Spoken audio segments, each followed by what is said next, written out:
Welcome. I have a special guest with us, and guess where I am? I'm in Gambia. I'm so excited. To be here. But I'll let my guest introduce herself, and we'll discuss things that transpired in America and Gambia, and how everything comes into play. Hello everyone, my name is Umi. I'm a Gambian. I'm currently in the Gambia. My work and my experience is around public health. I don't know how much more you want to. You lived in the U.S. for Yes, some I time? did. I did high school and my undergrad in the U.S. and then I moved back to the Gambia as soon as I finished my undergrad in 2017. And I've been here since then, but I've moved to the UK for a couple months for my master's, but I ended up coming back to the Gambia per usual. Yes, so that's pretty much it. That's exciting, and that's a great experience being outside of your of Gambia and learning, different countries. I wanted to discuss a little bit how your experience going to an American school and being from a different country. How did that affect you, or what was the experience like? Okay, so my entire life I've moved around to different countries, and they were either international or American, but it still didn't mean it was the same as what I experienced when I went to the US. Sure. For the most part, because those American or international schools were outside of the US, you had more international and diverse populations within those schools. Right. But once in the US, though still diverse, there were still similarities within the population, whether it's Black Americans, Hispanics, or the white people. But it was, for me, the only culture shock, I don't know if it was even culture shock, was the whole colorism that I experienced. And the colorism was within people that were Black themselves. I mean, within the white population, they had their own viewpoints and whatnot. So I did not even pay attention to that because that was already something we received all over the world in a sense. Right. So that was what was shocking. But I mean, I was able to deal with it. Yeah, and it's unfortunate because of our history with colonization, how our people are separated, and we're taught different things about people on the continent, and and vice versa, and there's a division. But were you able to overcome any of those issues with some of the students, or did they learn your culture more, or did they have a better understanding, of a person that's one of their sisters that's from Gambia? Mm-hmm. I think for the most part, it had to do with me. Well, before I went to the U.S., people did tell me about that. But I mean, until you experience it, then you don't really understand the magnitude of what they're talking about. Right. But I feel because it was never an issue for me, colorism, or I never realized how dark my skin was. So, and I like my skin. So yeah, you're beautiful. I wish I had more melanin. I'm trying to get it. I'm trying to get it. So it didn't really impact me mentally, but you have some people who do face a different type of colorism back home. Right.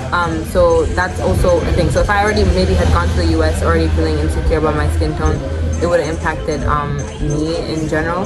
But I think something that I noticed was that once people met me, then it was like, oh, you're cool, you're actually cool. Or, I mean, with some of my white friends, it would be like, oh, you're not like the other Black people. I'm just like, but what are they like? Like, people already have their judgments and what they think people already are without, because you're yourself, you're an individual. Right. So it's interesting that until you meet me, that's when you want to separate my color. But why? I'm whole package. So there's that. But I think as the world is getting more familiar with like the blurred lines and globalization and social media, people are becoming more accepting and open to the differences, even though there isn't much of a difference. And I feel like when I went to undergrad, I was a part of the African Student Association. A lot of our topics had to do with it was conversations around people in motherland, Africa, and people in America who some might not know where they're from and whatnot. And you notice that there's a lot of tension between the two groups. But it's unfortunate because it's not our fault, like you said, from colonization and all these things. So I just think it's a matter of coming together as people together and understanding history and the source of all this and trying to be one. It's true, and definitely, even when I was in school, I saw some colors and concerning people from the continent, but I was raised differently by my mom. She taught us a lot. It's really unfortunate, but I agree with you. It needs to stop. We are one people. We all have been traumatized, from colonization, and it needs to end. We still are one people. Our ancestors came, from Mother Africa, and we should never mistreat our own, whether our own came from the continent or, in the U.S., there's got to be some type of unification with our people, and we can go so far if we can manifest this, and that's one of the reasons why I wanted to interview you, because I feel that people need to see a perspective as far as how these things affect, our children. You know what I'm saying? Like,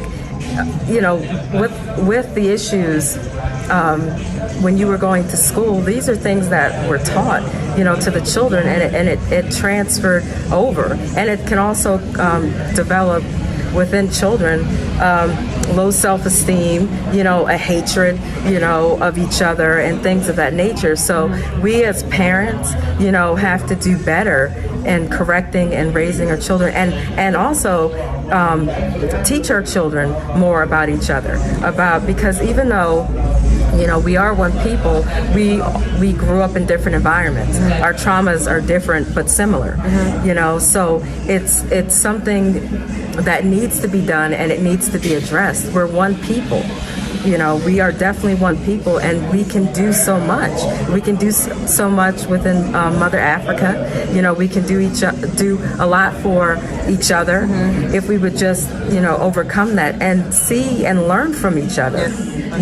Because we do have a lot of similarities, but we do have differences because of our environment. But it can happen, and that's one of the claims that I want, is that our people unify as much as we can, and then do what we need to do for our people so that we can take our rightful place, and do, great things like our ancestors did.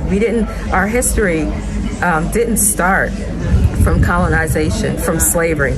I mean, we came from greatness, whether we're on the continent, the ones that are still here, or the ones that are spread out in the diaspora.